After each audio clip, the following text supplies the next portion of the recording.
你嘅充電習慣可能正在慢慢咁傷害你個愛車最貴嘅部件。電動車三種係咩咧？係電池，佔整車嘅成本大概40%。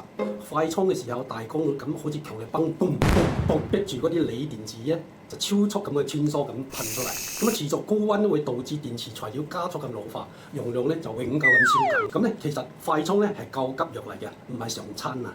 大家知唔明？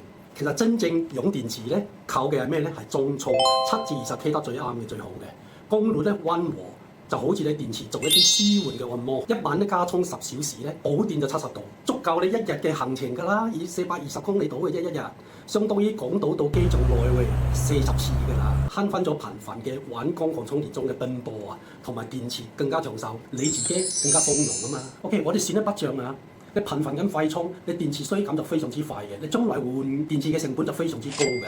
咁如果你日常加充咧，慢慢充、中充，電池健康，車輛保值咧就非常之高啦。其實有啲人咧就唔識計數嘅，如果你日日咁去快充咧，你換電池嘅維修費用咧係遠遠高過你而家裝一個充電樁啊！快充雙電池加充自喪持，將快充咧留給俾你出邊偶爾嘅充電，將健康咧擺喺你每一日嘅常餐，好唔好啊？我係光電嘅老兵，叫個兵哥，有乜嘢充電嘅問題咧，隨時電話我哋，好嘛？